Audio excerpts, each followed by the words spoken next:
Hello everyone and welcome back to my channel. आजचा video एकदम fun casual असणार आहे. मस्त पजामाजमध्ये मी बसलेली आहे आणि मला तुम्हाला सगळ्या त्या गोष्टी सांगायच्या आहेत जे एक इंटेरियर डिझायनर घाबरतो. म्हणजे स्वतःचा इंटेरियर डिझायनिंग बिझनेस तर तुम्हाला सुरू करायचा आहे, पण अशा काही कॉमन फिअर्स आहेत ज्याला आपण सगळेजण घाबरतो, पण सगळेजण त्यातून गेलोय आणि त्याचे सॉल्युशन्स काय, त्याचं पुढे काय करायचं आणि ह्या फिअर्सला न घाबरता इंटेरियर डिझायनिंग बिझनेस सक्सेसफुल कशा करायच्या ह्याच्या काही टिप्स आपण डिस्कस करणार आहे.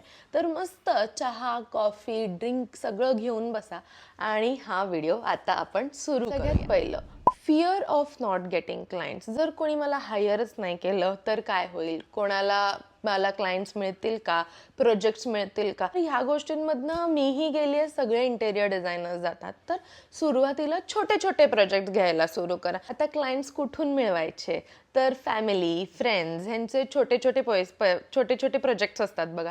तर त्या प्रोजेक्ट्सवरती तुम्ही फोकस करायचा प्रयत्न करा. भले खूप मोठं प्रॉफिट झालं नाही, खूप पैसे नाही मिळाले तरीही चालेल, पण सुरुवातीचं 1 वर्ष तरी आपल्याला क्लायंटल बेस बनवण्याचा प्रयत्न करायचा आहे.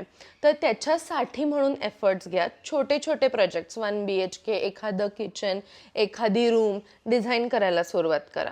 त्याचं व्यवस्थित व्हिडिओज किंवा काहीतरी फोटोग्राफी किंवा काहीतरी बनवा, म्हणजे तुमच्याकडे एक पोर्टफोलिओ तयार राहतो तुमच्या पुढच्या क्लायंट्सला दाखवण्यासाठी. आणि हळूहळू मग तुम्हालाच क्लायंट्स मिळतील.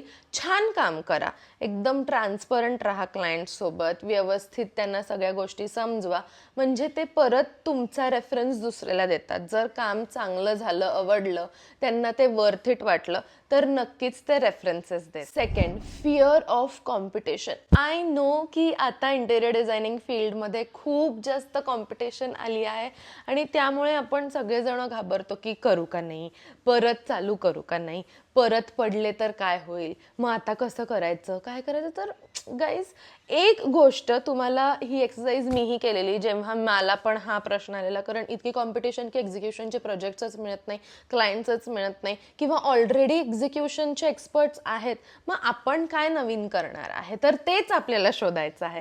आपले स्ट्रेंथ्स आणि वीकनेसेस हे एका डायरीमध्ये लिहा.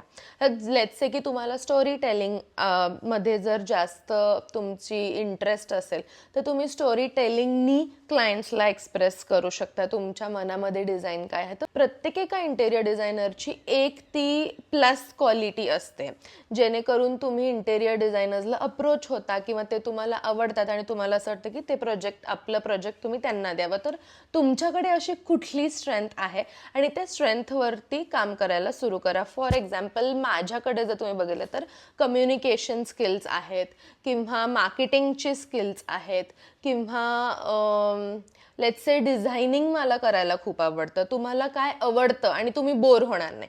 आता एक्झिक्युशन, येस मला आवडतं, पण मी खूप लिमिटेड प्रोजेक्ट्स घेते जे खरंच मला आवडतात आणि त्याच्यात काहीतरी डिझाईन एक्सप्लोर होईल असे.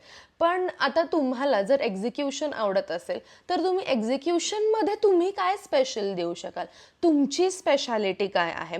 की स्मार्ट इंटेरियर डिझायनर असेल, कॉम्पॅक्ट स्पेसेस असतील, लक्झरियस इंटेरियर डिझायनर असेल, बजेट इंटेरियर्स असतील, ह्या सगळ्या गोष्टी आणि निश तुम्हाला ओळखायची आहे आणि त्याप्रमाणे तुम्हाला काम करायचं. Third, fear of money and stability.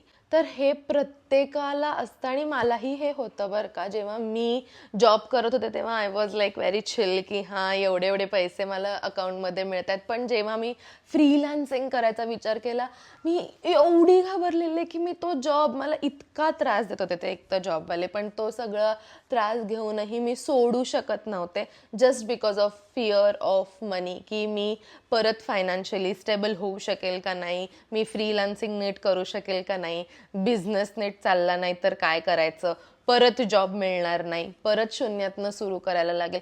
हे सगळे विचार माझ्याही डोक्यात आलेले जेव्हा मी जॉब करायचे. पण त्यामध्ये पण हळूहळू सगळं सोडू नका एकदम. जसं की आता मी केलं, पार्ट टाइम जॉब करा, पार्ट टाइम फ्रीलान्सिंग करा, साईड हसल म्हणून आधी तुम्ही तुमचा बिझनेस किंवा इंटेरियर्स सुरू करा. ऑफिस आवर्स झाल्यानंतर मग तुम्हाला तुमचं प्रोजेक्ट करायला किंवा प्रोजेक्टचं कामं करायला सुरू करायचं आहे. थोडेसे एफर्ट्स आवर्स जास्त लागतात जॉब करून ह्या गोष्टी करण्यामध्ये, पण believe me it is worth it. जेवढा जास्त तुम्हाला एक्सपिरियन्स मिळेल तेवढे जास्त जास्त पैसे तुम्ही कमवत जातात, तेवढा क्लायंटल बेस फॉर्म होतो. आणि आता काही क्लायंट्स असे आहेत की ते माझ्याचकडे येतात, कितीही काहीही झालं वर्स्ट कंडिशनमध्ये तरीही ते माझ्याकडेच येतात, कारण त्यांना माहिती आहे की मनी सेव्ह करणं, बजेट सेव्ह कसं करायचं, कुठे काय खर्च करायचा, क्वालिटी देणं, ह्या सगळ्या गोष्टी मी कन्सिडर करते जेव्हा एक इंटेरियर डिझायनिंगचं प्रोजेक्ट करत असते. तर असं स्टार्ट स्मॉल, हळूहळू तो ग्रो होईल आणि 1 इयर ॲटलिस्ट कुठलंही नवीन गोष्ट तुम्ही चालू करणार असाल तर 3 इयर्स तुम्ही त्याला द्यायला पाहिजे, पण ॲटलिस्ट 1 इयर पेशन्स ठेवणं खूप गरजेचं आहे. तर एकदम सगळं सोडून नका देऊ, हळूहळू पार्ट टाइम जॉब करा, मग कोणाकडे तरी फ्रीलान्सिंग करा, कोणाचं 3Dचं काम करा आणि मग तुम्ही इंटेरियरचे प्रोजेक्ट घ्या. असे व्हेरियस गोष्टी तुम्ही त्यामध्ये करू शकता. 4th, फिअर ऑफ फेलियर आणि जजमेंट. अख्खं जग इथे आपल्याला जज करायला बसलेलं आहे आणि जसे आपण चुकलो तसं जजमेंट चालू. तर आपल्याला ह्या सगळ्या गोष्टींकडे अजिबात लक्ष द्यायचं नाही. जर आपण फेलच नाही झालो, जर आपण साईटवरती चुकलोच नाही, जर आपण इंटेरियर डिझायनिंग करताना चुकलोच नाही, तर आपण शिकणार कसं? त्यामुळे हे फेलियर्सला लेसन्स म्हणून घ्या आणि त्यातून काहीतरी शिका की हां, हे झालं, पुढच्या वेळेस मी ही चूक रिपीट नाही करणार आणि प्रयत्न करा त्या चुका रिपीट नाही करायचं, म्हणजेच तुम्ही पुढे हळूहळू जाल. आणि जज करणाऱ्या लोकांकडे लक्ष नका देऊ.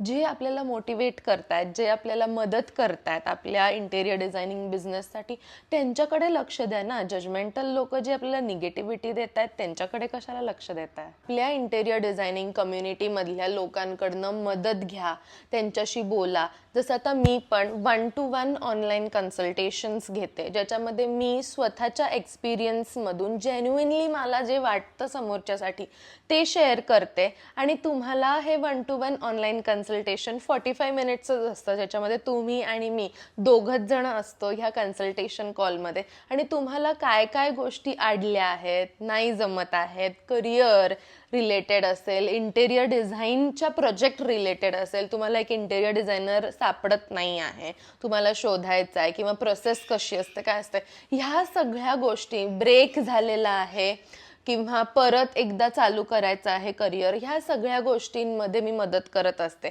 तुम्हाला मी रिव्ह्यूज इथे साईडला तुम्हाला दाखवेल आणि इंस्टाग्राम हँडल पण देईल, त्याच्यावरती तुम्ही मला मेसेज करा, म्हणजे तुम्ही तुमचं फर्स्ट ऑनलाईन कन्सल्टेशन माझ्यासोबत बुक करू शकता. 5th, fear of not being good enough. आता काहींना वाटतं की मला सॉफ्टवेअर्स येत नाही, काहींना वाटतं मला मटेरियल नॉलेज नाही, काहींना वाटतं मला एक्झिक्युशन करता येत नाही. प्रत्येक जण काही सगळ्यात सगळं भारी नसतं. तर प्रत्येकाला, आज मला डिझायनिंग येतं तर एक्झिक्युशन जमत नसेल, मटेरियल्सचं नॉलेज नसेल, तर अपग्रेड युअर सेल्फ, लर्न. तर ह्याच्यामध्ये गुड इनफ नाही आहे, आपण देऊच शकत नाही, आपण नीट करूच शकत नाही, ही निगेटिव्हिटी क्रिएट करण्यापेक्षा तुम्ही काय शिकू शकता. मग आता तुम्हाला सॉफ्टवेअर्स येत नाही आहे हे तुम्हाला समजलं आहे, तर मग सॉफ्टवेअर्सचा चांगला कुठला क्लास आहे का? किंवा मटेरियल्स येत नाही आहे तर जा मार्केटमध्ये, स्टडी करा, मटेरियल्स नवीन नवीन एक्सप्लोअर करा, कोण किती किमतीला देत आहे, एरिया कसा कॅल्क्युलेट करायचा, सगळेजण वेंडर्स, कॉन्ट्रॅक्टर्स आपल्याला मदत करतात आपल्या फील्डमधले. नाही जमत आहे तरी पण ते मदत करतात, प्रोजेक्ट डील करायलाही ते मदत करतात. मी इथपर्यंत बघितलं की माझ्या एका कॉन्ट्रॅक्टरनी मला एक प्रोजेक्ट डन, म्हणजे लॉक करून दिलेलं, की फक्त आता मला पुढची प्रोसेस बघायची असेल. तर ह्या सगळ्या गोष्टींमध्ये आपल्याला contractors, vendors, interior designing community, हे सगळेजण त्यामध्ये मदत करतात. तर तुम्ही त्याचा नक्की फायदा घ्यायला पाहिजे. तुम्ही त्यांना हेल्प मागितली पाहिजे ना, की मला येत नाही, मी कमी आहे किंवा मला जमणारच नाही. हा विचार करण्यापेक्षा पटापट मदत घ्या, पटापट पुढे जा, एक एक स्टेप चढून स्वतःचा इंटेरियर डिझायनिंग बिझनेस छान प्रकारे ग्रो करा. आणि तुम्हाला माहिती का, क्लायंट्स आपल्या विजनवर, आपल्या कामाच्या स्टाईलवरती ते आपल्यावरती ट्रस्ट करत असतात, ना की आपल्या परफेक्ट नॉलेजवर. एव्हरी क्लायंट नोज, आणि even clients have gone through this, की everyone is not perfect. आपण हळूहळू शिकत असतो, हळूहळू नॉलेज घेत असतो, त्यामुळे क्लायंट्सला पण समजत असतं. त्यामुळे don't worry, just go. Interior designing बिझनेसमध्ये खूप जास्त स्कोप आहे. तुम्ही पहिली पायरी तरी टाका. तर हे होते काही टॉप फिअर्स ज्याच्यामुळे बरेच लोक घाबरतात आणि त्यांचा इंटेरियर डिझायनिंग बिझनेस सुरू करू शकत नाही किंवा ते त्यांचं 100% देऊ शकत नाही. आणि ह्या सगळ्या फिअर्सचा विचार करण्याच्या आधी आत्ताच एक पाऊल टाका पुढे. काहीही होत नाही, सगळेजण आहेत आपल्याला मदत करायला. कुठेही काहीही अडचण आली, मदत लागली, तुमच्या प्रोफेसर्सला, डिझाईन कम्युनिटीला, तुमच्या कलिग्सला, ॲल्युमिनायजला हेल्प मागा. सगळेजण हेल्प करतात. आणि ह्या फिअर्सपासून लांब होऊन एक इंटेरियर डिझायनिंग बिझनेस चालू करा. तुम्हाला सगळ्यात जास्त कुठल्या गोष्टीची फिअर होती मला कमेंट बॉक्समध्ये नक्की सांगा. आणि हा व्हिडिओ आवडला असेल तर माझ्या चॅनलला सबस्क्राईब करायला विसरू नका, कारण ते फुकट आहे.